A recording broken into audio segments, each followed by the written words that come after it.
All right, guys, we've got our Week 12 NFL recap here. We're going to do our normal thing, go through the games, go through all that fun stuff, and just do our usual stuff. And hopefully we all get a better look at what's going on with some of these teams as the back stretch comes here. We got, 6 weeks left? 13, 14, 15, 16, 17, 18. So, 6 weeks left. I don't think anybody really has buys left. There's one or two teams that have buys left, and other than that, we are in the home stretch. Some teams are looking forward to next year. Some teams are battling their way into divisions, into the playoffs, all that fun stuff. So we still have a lot to go, and hopefully it's a pretty fun last couple of weeks. So let's jump into it. We'll start with the Thursday night game, Buffalo and Houston. Houston win this one 23-19. Not same old story for the Bills, because the Bills offense has come and go, and when it plays bad defenses, it does exactly what it wants. When it can run the football, it does exactly what it wants. When it can't run the football, and it plays good defensive lines like they're playing today, they do not move the football. Buffalo scored 19 today, and they had a kick return touchdown. So, or not today, but on Thursday, they have a kick return touchdown there. The offense didn't move at all. This is not the first time. They had 14 versus Atlanta, 20 versus New England. 13 or 14 versus Miami. This is a recurring thing for a Buffalo team that has a top 2 quarterback behind center. So, I'm not going to get into it a ton here, but I made a video about what is up with the Bills, if you're interested in a longer version. But the play calling here sucks, period. This team's getting the play calling on offense is this team's offense is being called like they have Aiden O'Connell or something like that at quarterback, and not Josh Allen. A whole lot of running on early downs. I believe the second most running on first down of any team in the league. They started this game off by running on. They had their first 12 first downs. They ran it 9 times. They just keep running the football, and I get it. You have James Cook and all that, but you have Josh Allen, who's a top 2 guy in the league, and every day we're running the football. And I described it on there similar to the guy who manages Ipswich in the in England in soccer. Last year he had Ipswich up. He made no attempts to kind of save them from being relegated. He was more about showing off his system and if his system could work and all that. It happened with Company 2 years ago, the Bayern manager. He ended up getting himself a job. No real intent on saving the team, just more intent on showing that the system could work with better players and stuff like that. That's what that feels like for Joe Brady. This feels like a big interview with him, like a head coaching thing with him. And that's what it's playing like, and that's what it's being called like, and it's dreadful. It's really bad, and it's silly. It's a lot of early running, and when you play a team like Houston, who are going to stop the run when they can stop with 4, and then you let this pass rush get after you on 3rd and 10 every time, you're not going to move the football very well. And they scored a touchdown on their first drive, and that was it from then on out, in terms of any drives of consequence. So they're going to have to, if they're going to win a Super Bowl, a lot of things are going to have to happen. But offensively, the play calling is going to have to get significantly better, number one. Number two, it's very light in terms of skill players. You have, when Kincaid's not playing, it really shows, because they have nothing to catch the football here. Shakir's fine. Shakir's being used funky again. I don't know how many times they've needed yards, and Shakir is behind the line of scrimmage, as a decoy and stuff, like that late 4th down. Again, it's very interesting to me. Well, not interesting. It's very stupid to me, period. But again, the offense needs a lot. Defensively, again, it's not a good defense. We've spoken about this. Everyone's spoken about this all year. We spoke about it after the first couple weeks, and everyone was like, hey, this Baltimore defense isn't anything. What's up with the Bill? And my thought was this is what the Bills defense is too. I know they're winning games, but the Bills defense isn't good, and there's nobody coming back to really save this Bills defense. The Ravens guys came back. There's nobody coming back to save this Bills defense, and I don't particularly like the way they call defenses either, particularly in the playoffs. So I am worried about what Buffalo can do come playoff time. It feels like a team that might just have an early exit in them. You have Josh Allen, and he's shown the last couple of years that despite all of your deficiencies, he could win you football games in the playoffs on his own. But they're not, even now, they're not letting him do that. So it's very strange, a whole weird situation over there. So we'll see what that looks like coming down the stretch. They have a gigantic game against Buffalo next week, or against they're at Pittsburgh next week.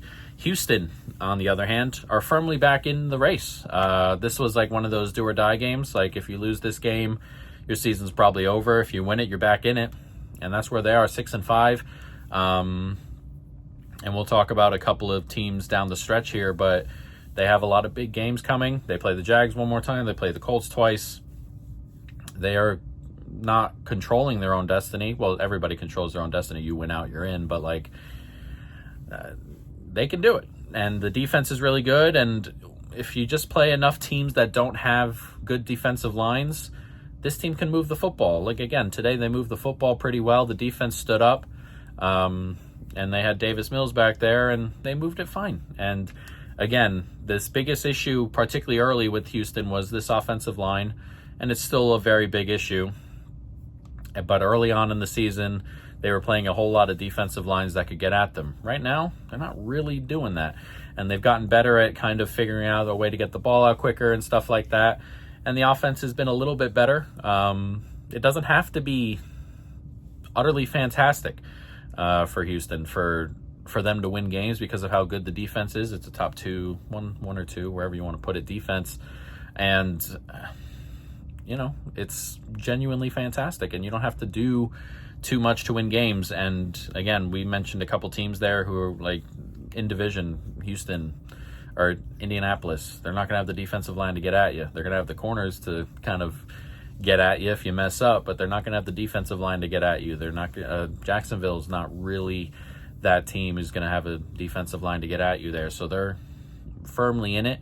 The defense, as long as it continues to play well, it's going to keep them in games. So we'll see what that looks like going forward. Indianapolis and Kansas City, the game of the week in terms of a variety of different things, but Kansas City win this one 23-20 in overtime. This was a pretty fun one. An interesting one as well. Kansas City has had a lot of this year where they move the ball a ton and can't get it over the line. Like, can't push it into the end zone. Can't get it into the end zone. That happened a lot early in this game in particular. A lot of long drives. That's why, I keep seeing the box score floating around where it's like, man, Kansas City beat the crap out of Indy. They ran twice as many plays, and all the plays kind of ran at the same click. Like Indianapolis went for 5.1 a play, Kansas City went for 5.3 a play, or 5.4 a play, and it was all very, very tight. Kansas City just had a ton more, and Kansas City had a couple of silly, turnovers and things that kept points off the board for them. But also, they have trouble kind of getting it into the end zone sometimes in tight spaces. So that'll be interesting to look for Kansas City going forward. They do save themselves here, 5-6, and you're probably gone. But 6-5, you're traveling. You have another tough game, short week. At Dallas on Thanksgiving is a fun one for us, but a very tough one. It's not going to be easy. That being said, it's winnable, and Kansas City just needs to kind of keep winning games. I don't know what gets you in the playoffs in the AFC. I don't know if 10-7 is going to get you in. 11-6 probably does. 10-7 maybe not. So we'll see what it looks like. Again, they're 6-5. We'll see what their season looks like here. But again, offensively, they have to get better at getting it into the end zone when they move the ball. And they were always going to move the ball short here. It's a Colts defense that's really good in the back end. and not as great up front defensively. So there's going to be a lot of running, going to be a lot of short passes. We got 29 completions in there. Kareem Hunt ran for 104 yards, I think, on 30 carries. Like, everything was going to be in front of you, and that's all right. But you can't make mistakes when you do that. And they get out of the game with a win, but there were mistakes there. There were times there where it felt like, man, this game might be over. So they crawl out of it a little bit and keep on moving. I thought Mahomes played well here. This is Mahomes' best, like, game in terms of just beating man coverage in a really long time. Just in general. He was throwing the ball well today, but they do get over the line, and they stay alive as well. And there are going to be a couple teams staying alive as we go, but a stay alive game for Kansas City. And it was like more of a gauge for Indianapolis. I don't think Indianapolis is in danger just yet. That I will say the back end of the schedule is really, really tough. And if you just kind of glanced at it, and like, they play Houston twice, Jags twice, Seattle is in there. Like, if you just glanced at the schedule real quick and they lost, like, and they won maybe 1 or 2 games down the stretch here, that's how tough the schedule is. So I'm not worried about Indianapolis, again, long term, but there's a world where this falls back a little bit, and they got a division fight on their hands and stuff like that. That being said, I think they're a very good football team. So today, in that game there, defensively, I thought they were solid. Again, bend don't break, perfectly fine. Shrink the game on the road. You can run it a little bit. I thought they got a little bit conservative. I thought, like, they went, I think over their last 4 drives, they had 0 first downs and 13 total yards. And you lose this game in overtime. Like, that can't happen. It just wasn't working, and there was just no late adjustment there, and that probably cost them some of the game. Daniel Jones is playing okay, not fantastic. I think he's carrying a bit of an injury there. Give him some slack, but not playing particularly well. The run game wasn't speedy, like, wasn't fantastic. I think Jonathan Taylor went for 55 here. I think Kansas City were like, we're going to stop the run. Let's see if you can beat us, man up down the field, and doesn't quite work out that way. They had a couple chances, couple things go their way. You get that penalty, early that keeps them out of the end zone. You get the fumble. I think it was 2 fumbles actually, one on one side and one on the other side of the field. One gives you good field position, one gives you, or you get the early interception is what I was thinking of, and then the fumble on the opposite end that keeps them out of the end zone. Like, had a couple things go your way. Looking back on it, it's probably a game you should come out the other end with a win on. They don't. I'm not going to think super negatively of Indianapolis going forward because of this. This is a very good Chiefs team still, and I know everyone's like, hey, they're 6-5, whatever. Most power rating systems have them in the top 5 still. It's still a very good football team. And you're on the road, just couldn't quite get it done. So I don't feel negatively about Indianapolis here. I don't particularly like, again, Indianapolis has the same problems we've said they've had all year, and it's tough to fix those things without personnel changes. But they're going to struggle to get pressure. They're going to struggle to stop the run. And that's just how it's going to, that's probably what gets them if they get got. If they don't win the Super Bowl, it's because somebody kind of ran all over them, I would think. So we'll see what happens going forward, but they have an interesting last 6 or so. Very interesting for Indianapolis.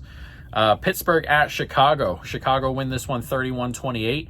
Chicago stick around in the NFC North race, and they're very much in this race. Detroit are very, very hurt, and we'll see what that looks like. The Packers are on and off because of a variety of things we'll get to soon. But they're still in it. And it's a football team that, I don't know how to explain this football team. I think the offense is good enough to go at bad defenses like this Pittsburgh one. They put up 31 again today. We've talked about it before. They haven't shown well offensively against any good defenses yet. But they do show aggressively against bad defenses, which is a good sign. But they might just be in that in-between area, which I think they are, where the system is good. Obviously, Ben Johnson's an excellent play caller. but the team, in terms of execution, is not good enough to go against teams that know how to stop the system. So I don't think they have the personnel to go. Like, I don't know if Caleb Williams is going to beat bad defenses on his own. I don't think DeAndre Swift is going to beat or good defenses on his own. I don't think Caleb Williams is going to beat good defenses on his own. Good schemes defensively. I don't think we're there yet. And we'll see as they go down the stretch here. They have 5 tough games remaining. And it's good for them that they keep on winning these tough ones, or these not easy ones, but they keep winning these coin flippy ones. If they're going to have a shot at the division or the playoffs, you have to win the coin flippy ones, because again, they play some tough ones. They play Green Bay twice, they play Detroit, they play San Francisco. Like, there's some tough teams coming, and they all fill up the back end. So I'm interested to see what this offense looks like. Otherwise, Chicago kind of just looked the same to me. Short in the secondary right now, though a couple guys coming back soon. And it's not a defense I count on to stop too many offenses, just in general. Pittsburgh moved the ball pretty well here. Again, they scored 28, 21 on offense, of course. They had the sack fumble in the end zone there. Funky play there, but it's also Mason Rudolph and a team that doesn't have much at wide receiver outside of DK Metcalf, and a team that's okay at running back but nothing great. And like, this isn't a great offense that they were going against, and this was a game that came down to the last drive type thing. So I still worry about Chicago, just overall. But again, they keep winning, and we'll see what they look like against some tougher teams coming up on this schedule. And we'll get a real look at what Chicago are, I think. Pittsburgh, on the other hand, another loss, and the division they're tied in the division. It's not gone or anything, but it's very much slipping away. They play Buffalo at home next week, which won't be easy. The defense continues to just play poorly. The offense, again, unless they're playing bad defenses, which they will next week, to be completely fair, unless they're playing bad defenses, it doesn't move the ball particularly great and doesn't run the ball particularly great. And again, the weapons, not particularly great. And they're going up against a Baltimore team, which we'll get to soon, but the schedule is comfy. And now you're in a position where splitting isn't good enough, to win the division. Like, it used to, a couple games ago, it was like, hey, if we can just keep, win some of these tight ones and split with Baltimore, we can get over the line in the division. No longer there. So every loss kind of dips it back in, and it looks like, I would assume that the winner of this division or the loser of this division does not make the playoffs. Going forward, they did get lucky in that they didn't have to play Joe Burrow at all, and Baltimore will have to play him twice. But we were doing some future stuff before, and Cincinnati are not completely out of this either, and you might have to look over your shoulder at them as well. So it's fallen apart a little bit here for Pittsburgh, but it's not gone yet. So it's just on to the next game. We'll see what Aaron Rodgers is long-term looks like. I don't think it's long-term, but I don't know if he's playing next week type of thing. But we'll see. But the defense is just still not good, and there are problems here. So a really interesting game against Buffalo next week in Pittsburgh. New England 26, Cincinnati 20. This was an interesting one. This was the game I watched originally at this time slot when it happened. Cincinnati can still move the football a bit, even without Joe Burrow, though Joe Burrow's coming back. No Jamar Chase here either, and they move the football fine. We've talked about New England. New England are beating a lot of bad football teams, and I don't know what this team is long term. We'll see for this season. It's a team metrically I have ranked 10th or 11th in my power ratings. It's a football team that it's very, very reminiscent of that Vikings team that lost to Daniel Jones and the Giants in the first round a couple years ago. Very, very reminiscent to that team metrically. And I'm kind of worried about the team, and when I watch games like this, I kind of worry about them, like winning playoff games. Is it possible type stuff. They didn't play particularly well here. Again, defensively, Cincinnati moved the football, and they're going to move the football for the most part, but no Burrow here, and obviously no Burrow for a lot of teams, but also no Chase, and they still move the football well. I thought Cincinnati were getting pressure. Will Campbell's hurt, and I'm not sure where he's coming back, but this Bengals team was getting pressure. Can't be happening. Drake May had a couple bad throws in there. That interception was really bad, but he was all right. They put up 19 here. I believe they had a pick six. They had the pick six off of Flacco, so they put 19 up on offense. Not great. All right, we're back. Sorry for the skip. It's been genuinely a new day. So, as for Cincinnati, their season's not completely dead yet. We did some simulations and stuff, as we said, 9-8. Could theoretically win this division. 9-8 is possible to win this division. I don't think it'll get there, but 9-8 is possible. We'll talk about the Ravens a little bit later, but we talked about the Steelers who are falling apart and the Ravens team who Lamar is clearly hurt and the offense is not really doing particularly well. You never know.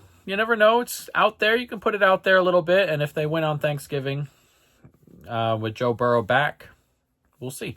But they also have to win on Thanksgiving. So they have a big game on Thursday, and we'll see what happens there. But as we said with Cincinnati, this defense isn't good, but showed here a little bit.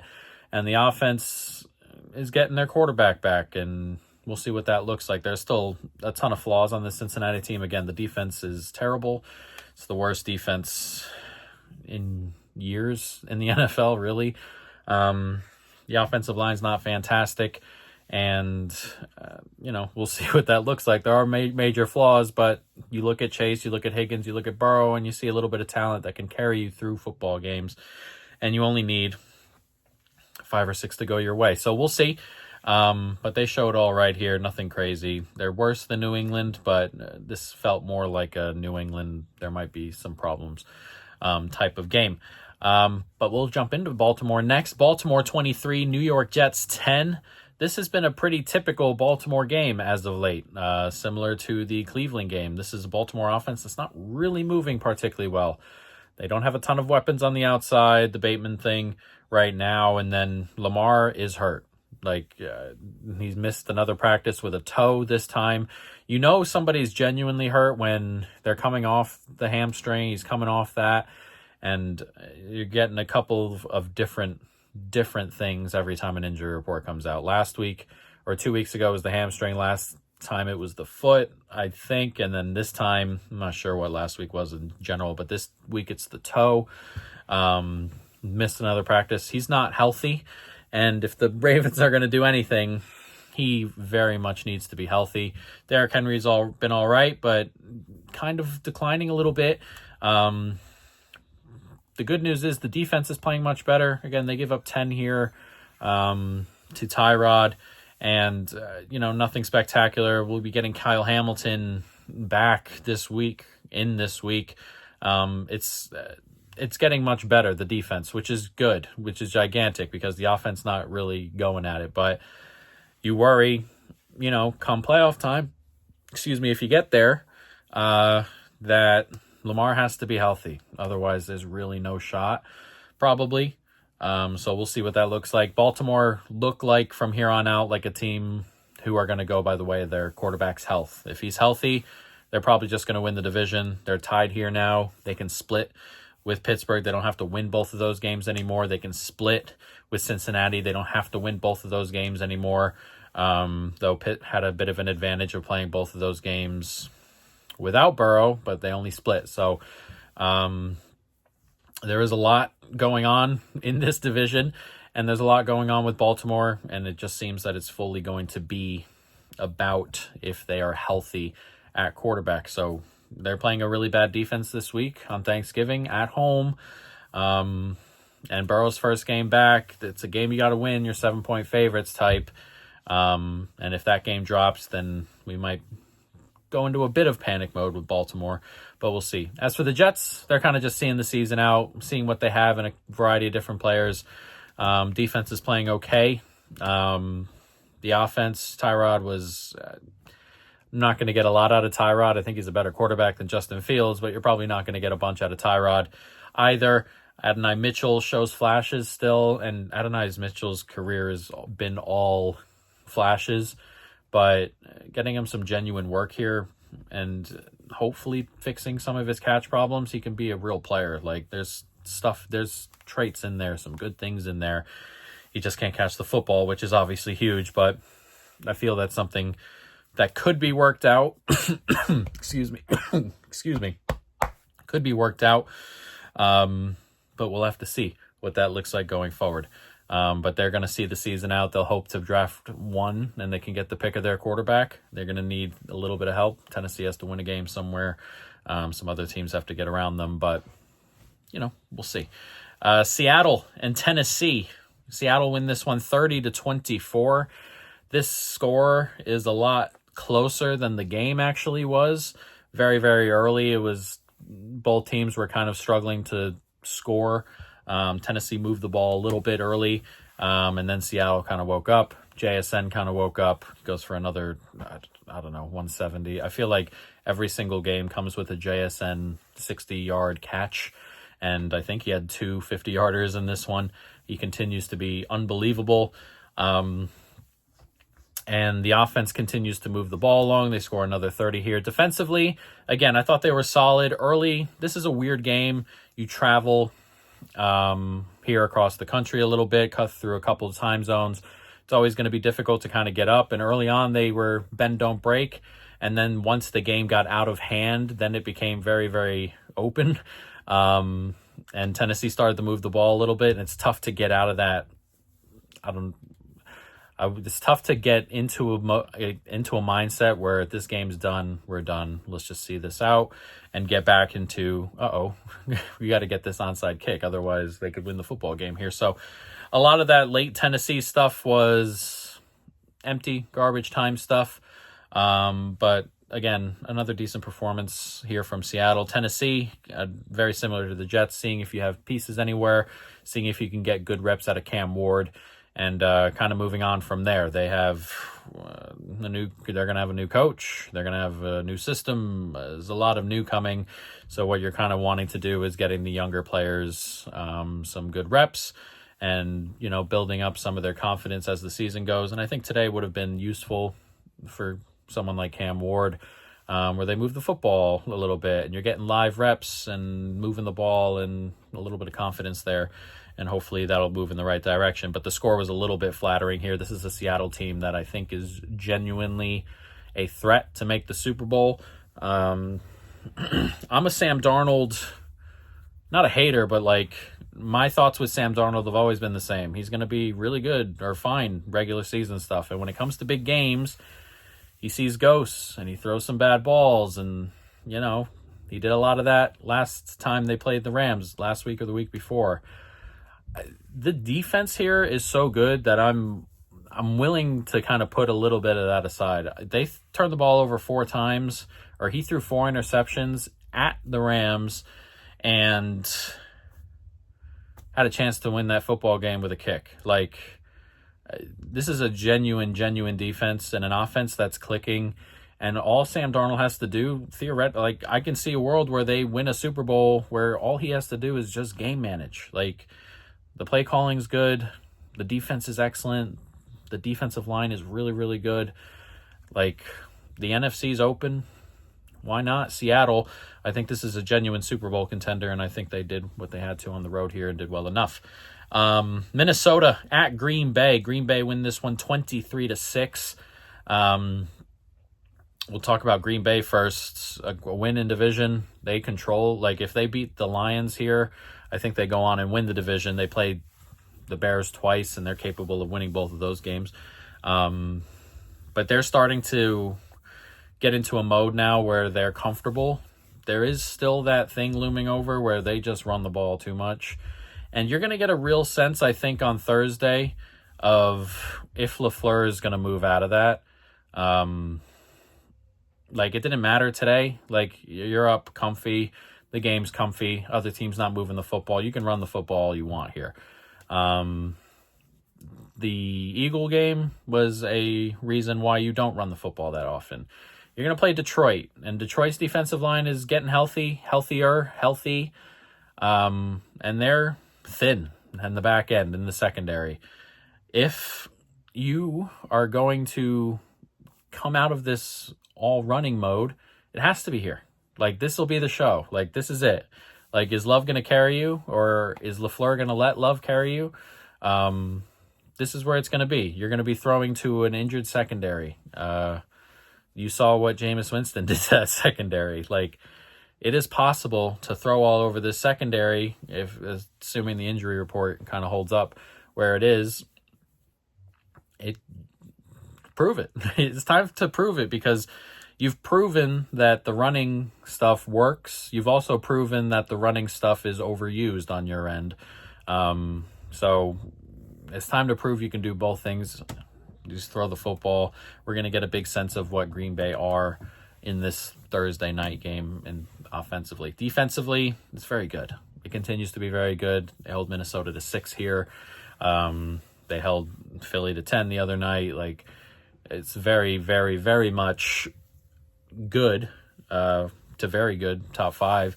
So it just needs the offense to open up a little bit more and stop being so afraid of, I guess, turning the ball over would be the guess. So Green Bay in a good spot. Big game this week, and they have a lot of big division games and games in general going later on this season. Excited to see how their season unfolds, but I think this should be the favorite in the NFC in the NFC North currently.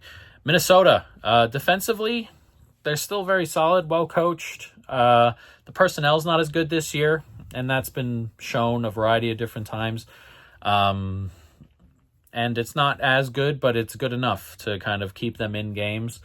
The offense is where things are a problem, and it's a J.J. McCarthy problem. And I'm worried about the J.J. situation. J.J. was a quarterback I never liked. And we're not running around it here, but I just don't see it with J.J., and I never did see it with J.J. and the throwing stuff. I get it with his legs, and he can move with his legs. I get that. But the throwing stuff is genuinely not there, and it's not getting better this year so far. There's a world where this is very Josh Rosen-esque, and, you know, it's a bad situation. And obviously this is his second year in the league, but it's his first year in the league starting, first year in the league playing games.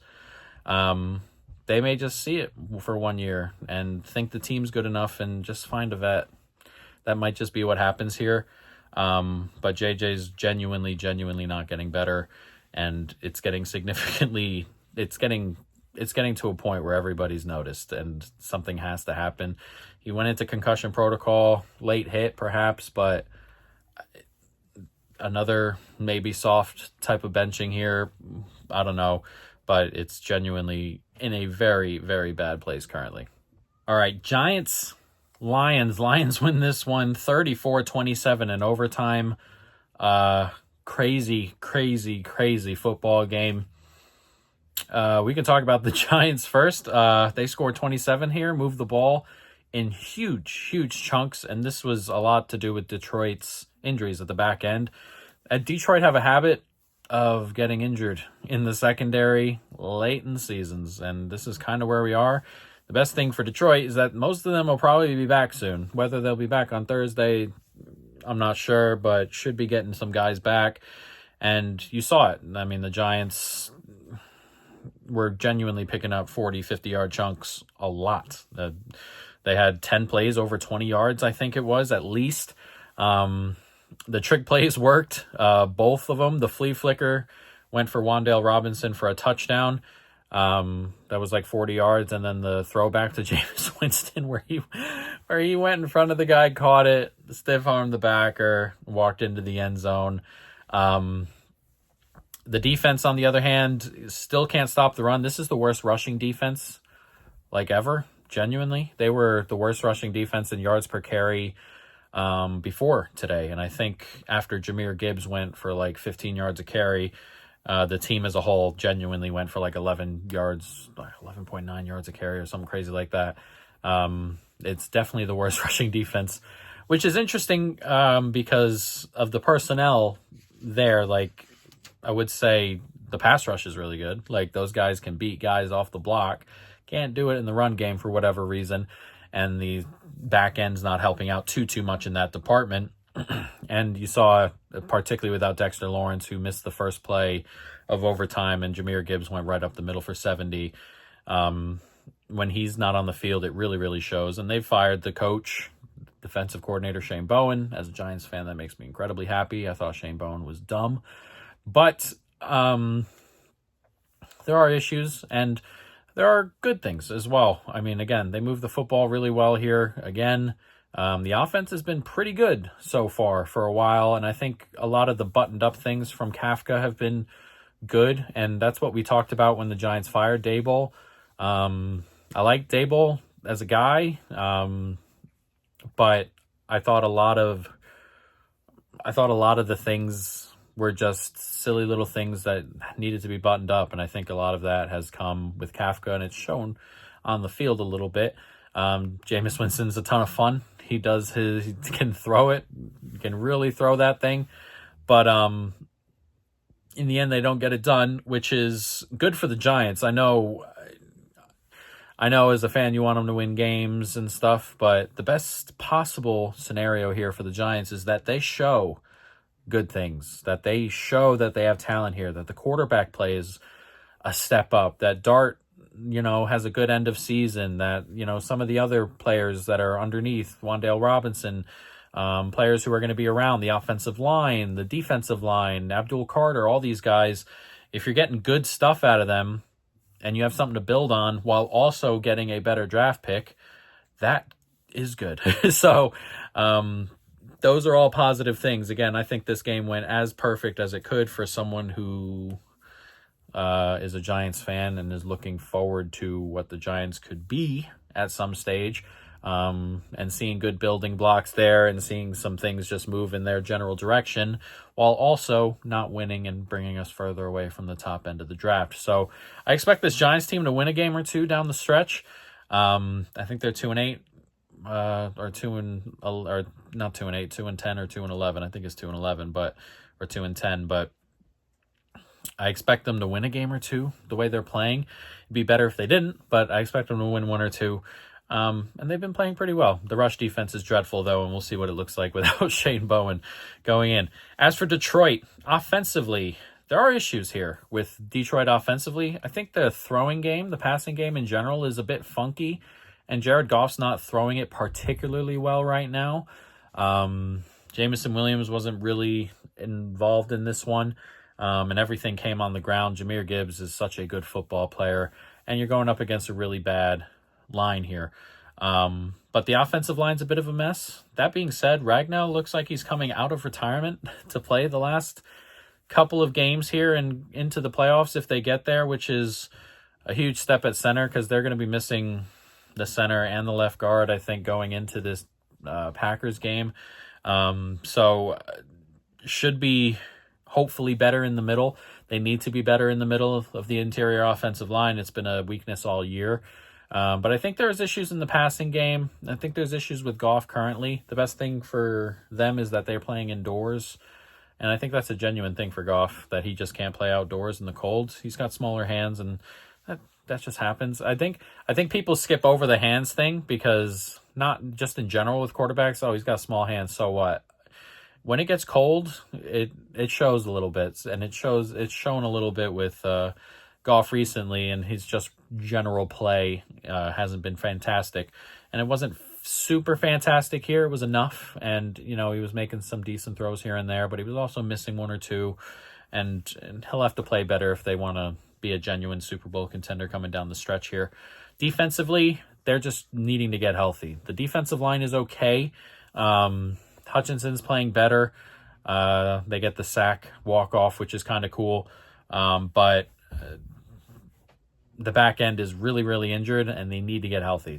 Or it's just going to be another situation. Again, I think they're going to be healthy. They're going to be healthy soon. A lot of those guys are kind of on the edge of coming back. I don't know if they're going to be available for Thanksgiving, but they're going to be ready in the back end, I think. And last year, we remember the Washington game where it doesn't matter how good the offense is, despite the fact that they put up 34 and turned the ball over 5 times. They were still kind of in it, but every time they turned the ball over, it went for 7 because Washington could throw it wherever they wanted. So secondary's got to be useful, or their season's going to end just like this to a team that can move the football better than the Giants can. Jacksonville and Arizona. Jacksonville win this one 27-24. A lot going on here. We can start with Arizona. Offense is okay, but a miss here and there. It's very, very short. It's underneath. You keep seeing those Brissett with crazy completions. He broke the completion record a week or two ago with like 47. He had another game here where he had like 33 or whatever. Teams are shrinking the field here, making him throw underneath, making him run the football. The offense wants to stay tight, wants to throw it short, wants to run the football. The problem is that leads to a decent amount of like 3rd and 8s, and they just don't convert on any of those. They only get 24 on the board here. This is not a good defense they're going against, and they had a lot of turnovers here on defense. So the offense this is like their ceiling. It's not fantastic right now. It'll get a guy back soon, but like this is kind of what the ceiling looks like for this offense currently. Defensively, they're playing pretty well, I think. Again, they forced 3 turnovers here, but it's not fantastic. There's not a whole lot of fantastic here with Arizona currently. As for Jacksonville, defensively, I thought they did all right. There's some pieces here and there. Defensively, it's not fantastic. Again, I think it can get got, but they did enough here to get a win and firmly put themselves in the playoff hunt. Should they beat Tennessee and like split with, like they get to 10 and they own like all the tiebreakers except for maybe the Houston one. Should they drop games to Houston, or should games get funky down the stretch there? I think they own the tiebreaker over Kansas City. They own the tiebreaker over LA, so they have tiebreakers down the stretch, and they probably only need to get to 10 wins, win 3 more, but it's not going to be easy. This team's not particularly playing well right now. Trevor Lawrence was really bad here. 3 really awful interceptions. And remember, we spoke really early, week 2 or 3, it'd been bought up about Trevor's first read and what happens when you take away his first read and it kind of falls apart a little bit. Teams are really spamming that right now, and he is struggling. And when they play teams, it's going to be a problem when they play teams that can stop them running the football. They can get at the defensive line. It's why we bet some Houston a couple weeks ago. They're going to play Denver. I assume I'll be on Denver then. Like games like that where teams are really good stopping the run, really good defensive lines, they're going to struggle moving the football. Again, today is not one of those days, and they did enough on the ground. And again, Trevor had 3 passing touchdowns, and they moved the ball really well. It's just some of these mental mistakes that pop up, and they're very much not good. So we'll see what that looks like down the stretch. Cleveland 24, Las Vegas 10. These are 2 teams that are going down the stretch with changes to be made, surely. Las Vegas here, they scored 10 on offense. I think Geno got sacked 10 times, which is nuts. That Las Vegas are in a spot where they need wholesale changes. And we spoke preseason about this team in general. There was a lot of hype here. I just didn't understand. A really old coach that's kind of let the game pass him by a little bit. Wasn't coaching 100% of the time recently. A quarterback that we didn't like, we thought was wildly overrated. They trade for, give a pretty big raise to, who's playing genuinely awfully in Geno Smith. There are 0 weapons on the outside. Their best skill player is the running back, who's running behind like the worst offensive line in football currently. With their injuries, the defense is dreadful. Like there is very little redeeming stuff floating around Las Vegas right now. And they feel like a team that just wants the season to end. Like every once in a while you get a team that fights, and like the Giants who are fighting and playing and look like they're having fun at least. And then you get Las Vegas, who are a team who are like, this season needs to end as soon as possible. And they go up against a really bad matchup in Cleveland here, who Defensively, as we said, got 10 sacks. This is an offensive line that's really bad against the defensive front. Myles Garrett, someone who's trying to break the sack record, who's going to win DPOY, killing it. And that was a really bad matchup defensively. Offensively, they ran the ball pretty well. Shedeur was okay. I think there's a lot of overreaction to what Shedeur did. He had that really great throw on the run there. I think it was to Bond, 50 yards or so. But his regular just success rate was really horrible. Like, his QBR was like an 8. Like, all that stuff that takes out the stuff around him and just makes it where you see his success down to down, that was all really bad. So I would like pump the brakes slightly, and I wouldn't expect. He could obviously get better, but I would like if he plays like this next week or the week after, it probably doesn't look good. Probably doesn't come with a win.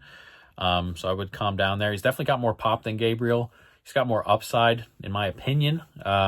Base, maybe. I don't know. I still am of the idea that Cleveland end up just drafting a quarterback in the next draft and seeing where that goes. I would be kind of surprised to see any of these quarterbacks starting next year. It's very much possible, and Shedeur could really pop and show, which is, again, he's got the tools and stuff. His negatives are just a little bit heavy, down to down. So we'll see. But a good win for them there. Again, they run the ball well. Judkins is a genuinely really great football player, and the defense is really good. So their floor to win games is not as low as some people think, and they go in here and get a comfy victory. Atlanta, New Orleans. Atlanta win this one 24-10. A little bit of Cousins resurgence, you want to call it? I don't know. There's two bad football teams.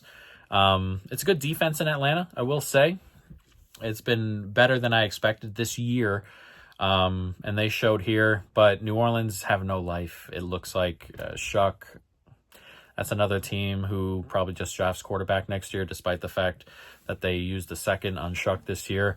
He probably just doesn't have it, and that happens. But you probably don't need to see a ton more. You're going to see 4 or 5 more games worth, and if he pops and shows, maybe they win enough to kind of get out of that early Ty Simpson, Mendoza area. But other than that, there's not a ton here. They moved on from Shaheed, not looking like a ton in the skill positions here. Older players at running back with Kamara.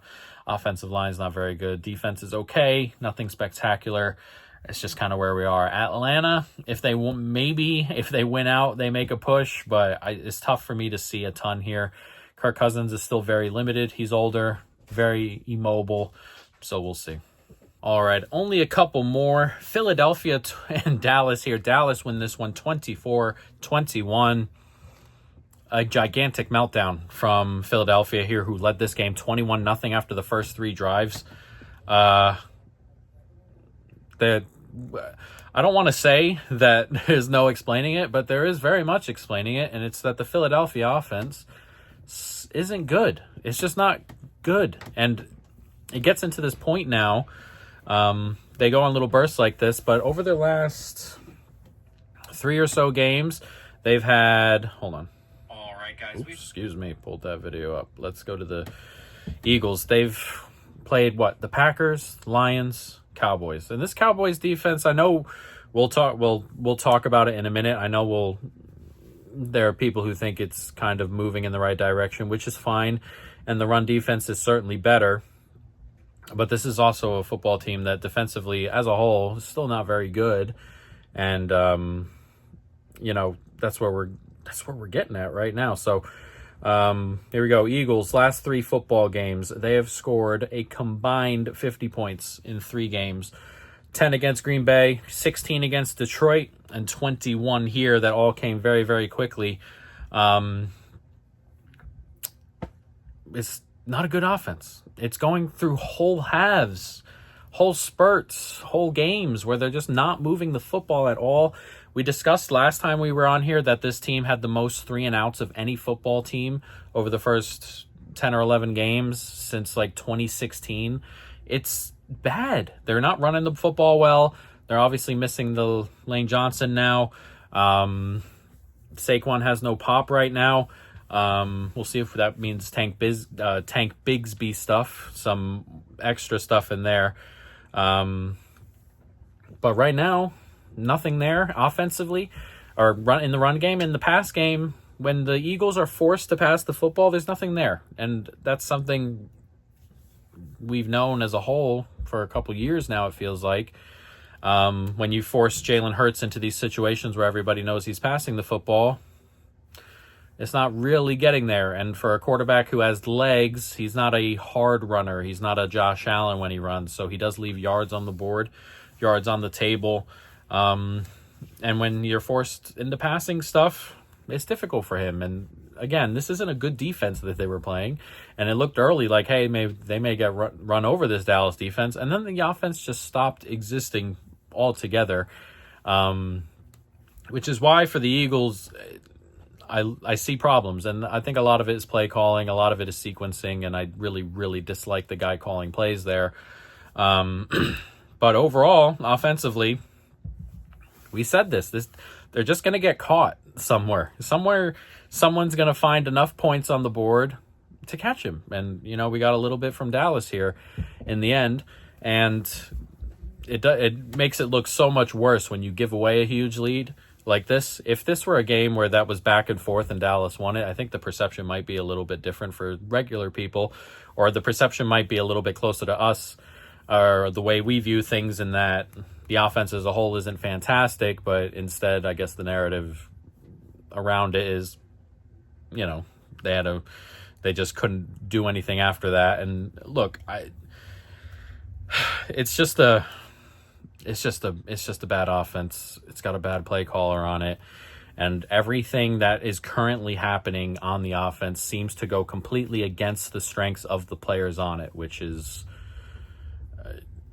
weird to me. Like, you're running Saquon into boxes. You're putting Jalen Hurts in these situations where he's throwing against teams dropping 8.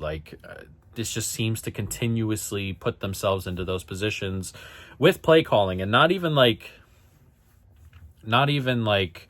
the way they're just doing the plays in general, but we all know you're running up on first down, 8-man box, and they run into it anyway.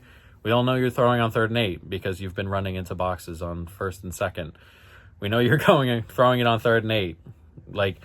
It's not even the way that they're running plays. It's the play calling, the play sequencing. It's not even just the way the players are actually doing the plays. It's a lot of the other stuff, but it's an issue. And if they get to you feel like if they get to the playoffs, it doesn't matter who they're playing. If they give up 24, they're not winning the football game. And that's crazy for a team that won the Super Bowl pretty comfortably last year. So we'll see what their future looks like, but not in love with it. Again, defensively, solid enough here. You held Dallas to 24. You should feel good about that. With a 21-point lead, you should feel pretty decent about that. And I don't know, the defense played fine. So we'll see there. Dallas, on the other hand, keeps its season alive with the win here. And it looked early like, but the defense, again, this is a pretty good run defense now. With the additions, Kenny Clark, Quinnen Williams, those additions have made it a good run D. It's not a good defense, but the pass rush is okay. It's fine-ish, but the run stop is much better, especially when they got Overshown back at linebacker.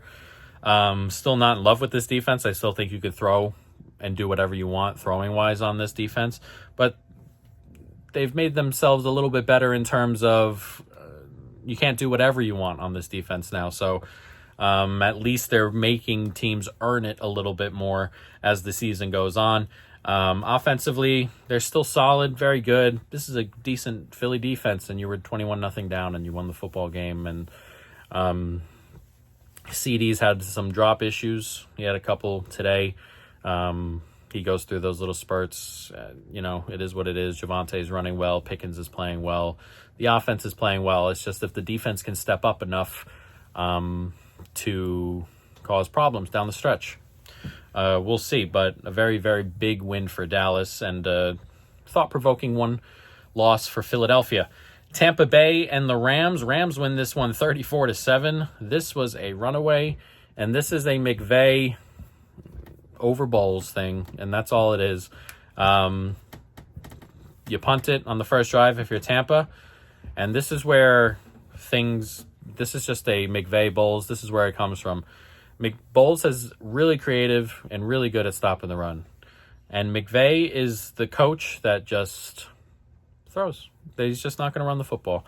We're going to throw it all the way down the field, short, intermediate, against that secondary, against that linebacker group. And we're going to do that over and over. We're not going to run the football. And you're going to keep setting up plays, early downs to stop the run. And we're just not going to run the football. And that's pretty much what happens. And Bowles is fine. Bowles is stubborn, though. And not a coach I love, but stubborn. And they did it all game. And the first half was over quickly. They went down the field, scored the touchdown. Then you get the pick six. Game was done. And again, this was just coaching. This whole game here was just coaching. Defensive coaching, offensive coaching. Shula's certainly going to get a job, I would think. During the next coaching carousel, Sean McVay is obviously an excellent play caller. And it was just too much for Bowles and company there. So really good for the Rams. They continue to show really, really excellently on defense. You can read a lot about that if you go to Twitter and just kind of look up that stuff. There are plenty of articles and different things about how they run personnel and things like that. And it's excellent. It's really, really good. And the Stafford continues to play well. The stats come up there. If Stafford and them get the 1 seed or, maybe the 2 seed behind Philly, he's probably just going to win MVP. It's either him or Jake May at this point. And they're probably going to be Stafford. He's a comfy favorite currently. And every time they're on prime time, they just kill. So, yeah, Stafford is the MVP favorite and should be at this point. Tampa Bay, they lose Baker Mayfield here. I'm not sure how long he'll be out. Shoulder problem.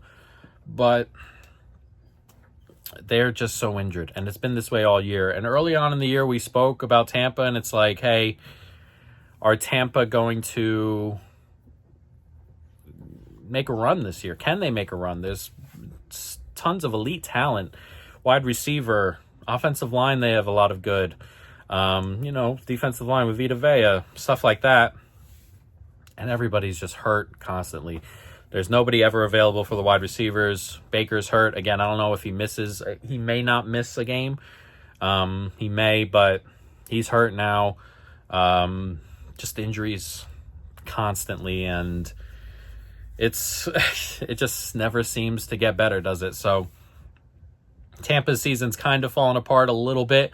They're still very much the best team in the South. They're tied with Carolina, and I think they're going to win the division still, but it's not a foregone conclusion anymore.